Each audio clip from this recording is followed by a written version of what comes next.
그때 12 중에 하나인 가롯 유다라 하는 자가 대제사장들에게 가서 말하되 내가 예수를 너희에게 넘겨주리니 얼마나 주려느냐 하니 그들이 은 30을 달아주거늘 그가 그때부터 예수를 넘겨줄 기회를 찾더라.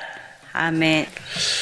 고난주간 수요일날을 일컬어서 가룟 유다가 배반한 날이라고 이야기합니다. 사람들은 나름대로 자기 했던 행동에 대해서 정당화시키고 또 합리화시키고 핑계를 댈 때가 많습니다. 그러나 결과는 자기가 심은 대로 거두게 됩니다. 사울왕이 아말렉과 전쟁하게 될 때 하나님께서 내가 그들을 벌하노니 너는 지금 가서 아말렉을 쳐서 남녀노소와 또 소와 양과 모든 낙타와 나귀를 죽이라 그렇게 명령하셨는데 사울왕이 순종하지 아니하고 아각 왕과 그의 양과 모든 좋은 것들 기름진 것들을 남겨놓았더니 하나님께 이걸 보시고 사무엘 선지자를 보내셨어요. 왜 말씀에 순종시 아니했습니까? 하나님께 진멸하도록 도와주셨는데 왜 진멸하지 아니했습니까? 그럴 때 사울왕이 나름대로 변명을 하게 됩니다. 한번 읽어볼까요? 사무엘상 15장 20절과 21절 말씀 한번 읽겠습니다. 사무엘상 15장 20절 21절 말씀 시작.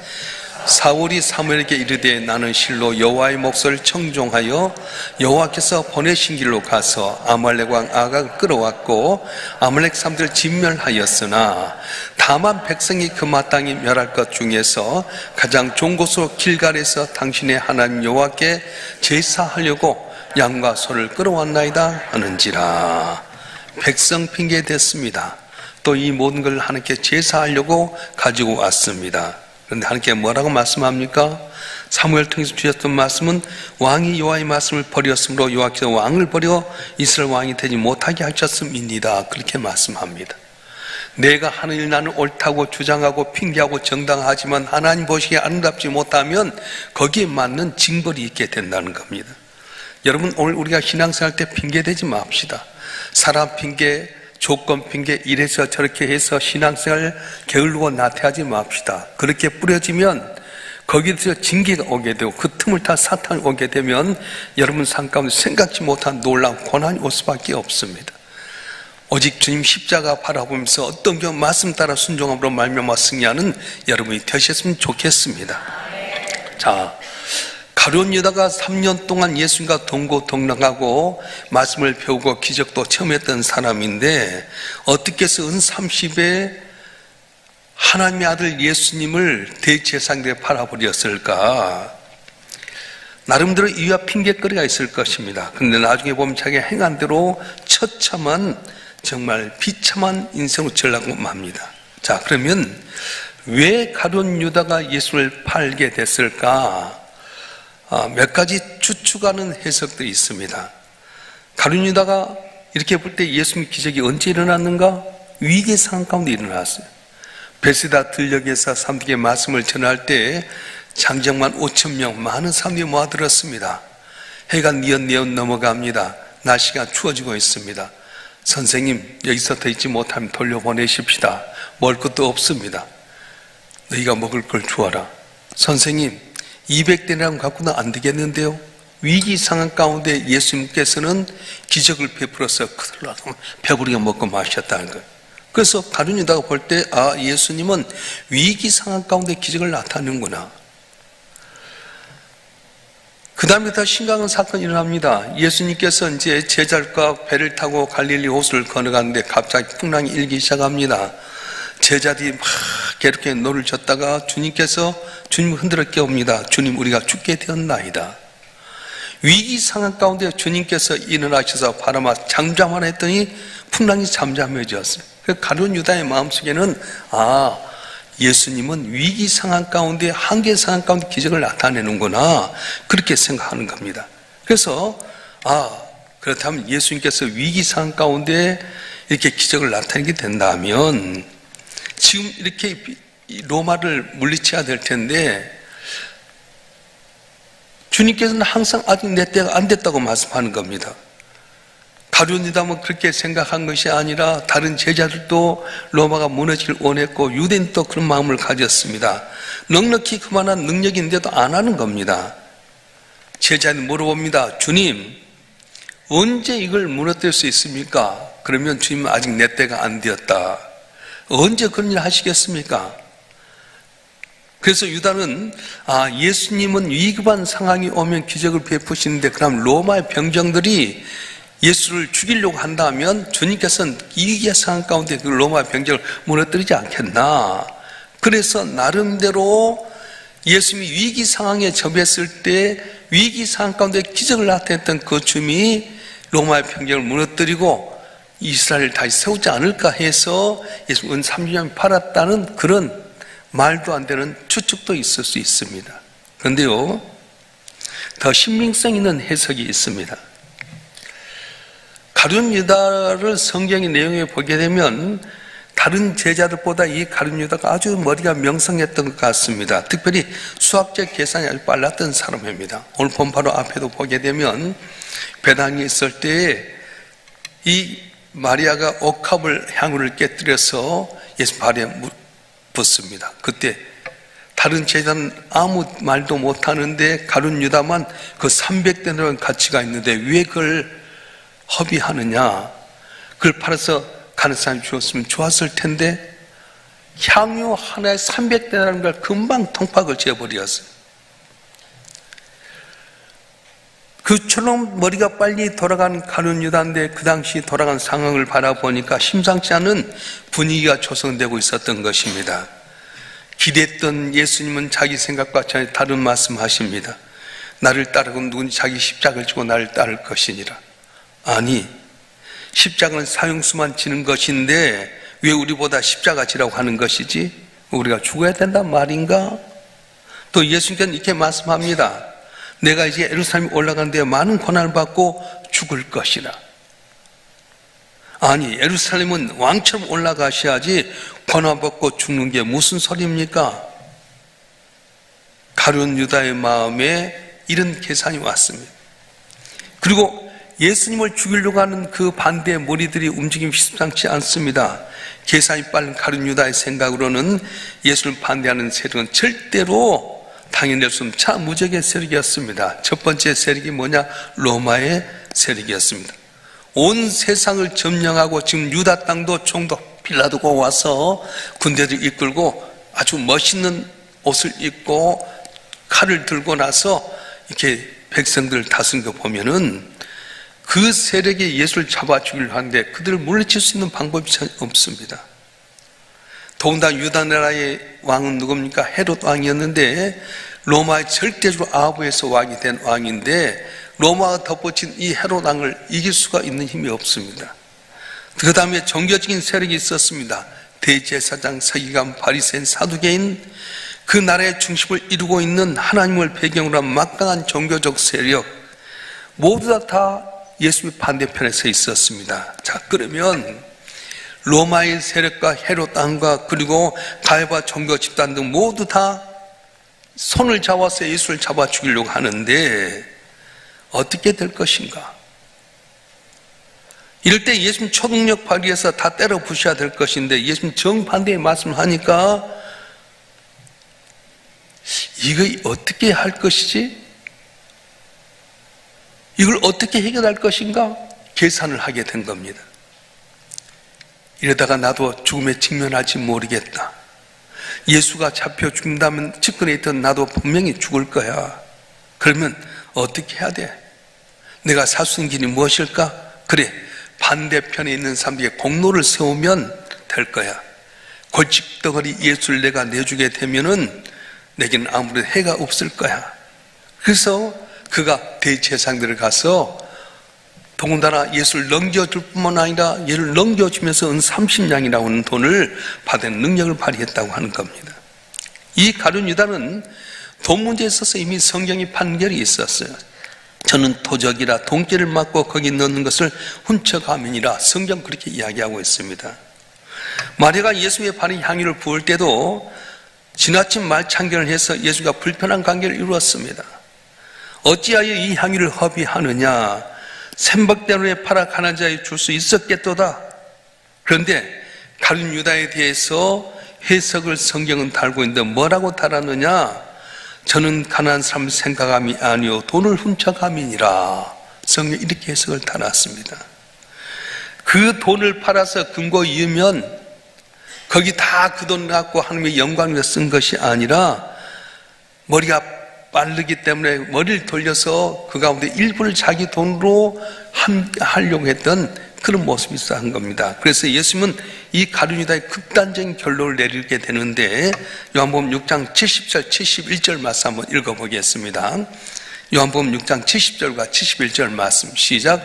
예수께서 대답하시되 내가 내 12를 택하지 아니하였느냐 그러나 너희 중에 한 사람은 마귀니라 하시니 이 말씀은 가룟 시몬의 아들 유다를 가리키심이라. 그는 12 중에 하나로 예수를 팔 자르라. 아멘. 더 결정적인 성경 구절이 있는데요, 누가복음 22장 3절 말씀 한번 읽어보겠습니다. 시작. 12 중에 하나인 가룟이라 부르는 유다에게 사탄이 들어가니. 왜 사탄이 가룟 유다에게 들어갔을까요? 사탄의 역사의 특징은 간단합니다. 가능성을 잘 찾습니다. 사탄이 얼마나 영리합니까? 사탄은 틈새를 잘 찾습니다.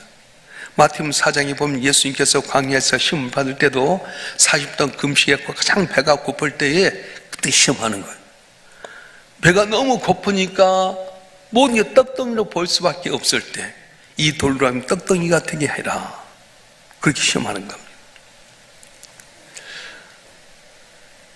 사탄은 항상 가능성을 찾습니다. 에덴 동산에서도 선악과를 따먹게 할 때 누구에게 갑니까? 남편 아담이 없는 하와 혼자 있을 때 가서 말합니다. 아니, 뭐라 하더냐? 아담은 직접 함께 말씀을 들었지만은 하와는 직접 함께 말씀 듣지 못했잖아. 아담에게 전해 들었어요. 만약 아담이 있었다면 하나님께 먹지 말라고 했을 거야 했을 텐데 아담이 없는 혼자 하와 있을 때 살그머니 가가지고 선악과를 따먹게끔 유혹을 냈다고 하는 겁니다. 이렇게 영리하고 가능성을 찾는 이 사탄은 가룟 유다를 선택합니다. 가룟 유다가 11명의 제자가 다른 점이 있는데요, 11명 모두가 다 갈릴리 북쪽 갈릴리 출신이었던 데 반해서 유다는 남쪽의 가룟 유다는 남쪽 유다의 사람이었습니다. 그래서 약간의 왕따 분위기와 소외감을 가지고 있었습니다. 정직하지 못한 도둑의 근성이 이미 확인되었고 돈에 대한 집착이 돈으로 연결된 가능성마저 보이는 심리적인 상태를 보였습니다. 마리아의 향유 문제로 인해서 예수님과 불편한 마찰의 시간도 있었고요, 그 불만이 가득한 입장이 되었습니다. 그의 마음이 교만스러웠습니다. 유다 출신들은 갈릴리 사람들이 인격적으로 대하지 않는 그런 문화였습니다. 북쪽 갈릴리에 있는 사람 국정 옆에 있어서 그걸 거룩하게 여기지 않고 멸시하는 게 있는데, 그래서 언제나 마음속에 예수를 팔려고 하는 그런 마음이 있었는데 예수님께 그럼에도 불구하고 가룟 유다를 보면 회개할 수 있는 기회를 주었어요. 마지막 성찬 자리에서 예수 말씀하십니다. 너희 중에 하나가 나를 팔리라. 제자 당황스러워서 말합니다. 주여 내니까? 내니까? 내니까? 세번역 성경에는 나는 아니죠. 그런데 예수님이 뭐라고 말씀합니까? 나와 함께 그릇에 손을 넣는 자이니라. 그때 가룟 유다는 회개할 수 있는 기회였습니다. 그런데 교만한 사람은 자존심 굽히지 않습니다. 여러분 신앙생활도 마찬가지예요. 회개할 수 있는 기회가 많이 있는데도 불구하고 자존심 갖고 그 회개할 기회를 놓쳐버리면 그 순간의 상황을 자존심 때문에 내 어떤 프라이드 때문에 회개하지 못하면 엄청난 고난이 오게 된다는 것. 여러분 주께서 말씀하시고 돌아오라 할 때 회개하고 돌아와서 고난기를 피하는 여러분 되었으면 좋겠습니다.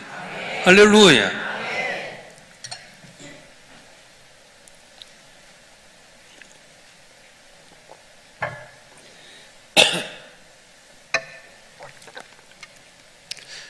이 고난을 받기 전까지 예수님께서 고난을 받기 전까지 제자들은 희망의 기대감에 주님을 따랐습니다.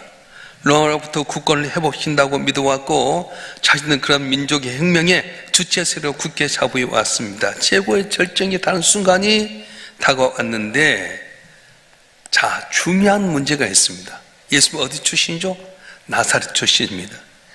전통적으로 유대 나라의 국적 갈릴 지방 사람들은 출세를 못했습니다. 언제나 남쪽 예루살렘 중심으로 했던 남쪽에 있는 사람들 다 권력을 차지했습니다. 근데 지금 상황이 달라졌습니다.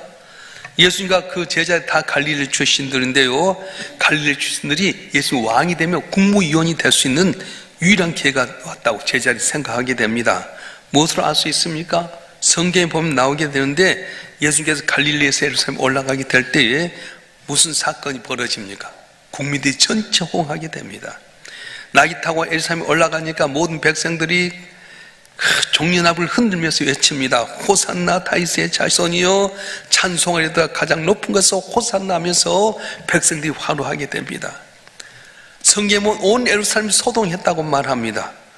영문을 모르는 사람들이 제자들 와서 묻습니다. 이게 누구냐? 제자들이 말합니다. 갈릴리 나사렛 출신이다. 이때 갈릴리 나사렛에서 나온 선지자 예수라 하니라, 그렇게 말합니다. 이 말을 우리가 잘 들어 새겨봐야 됩니다. 아직까지 한 번도 우리 사회에 햇빛을 보지 못한 나사렛 갈릴리 나사렛 출신이 이제 예루살렘에 주이기 위한 작업이다. 그래서 갈릴리 나사렛에서 나온 선지자라고 강조하게 됩니다. 세상 바뀌었다. 갈릴리 사람의 세상이다. 그렇게 생각했어요. 여러분, 우리나라도 대통령이 되면요, 그 지역 사람들이 환호하잖아요. 야, 이제는 영남에서만 했는데 호남에도 대통령 대선이 달라질 거다, 그런 기대하지 않겠습니까? 제자도 그런 생각을 했습니다. 이제 우리 갈릴리 차례다. 한 번도 역사적인 대우받지 못했는데 날마다 빈민천 어려운 신세만 있었는데 이제 우리 차례다. 갈릴리 나사렛 출신 예수. 그런데 예수님은 잠잠하십니다. 예수님 뭐 하신 겁니까? 내 때가 아직 이르지 아니했다. 아니, 지금 때지 언제가 때입니까? 너희는 무슨 생각을 하느냐? 여기에 문제가 생겼습니다.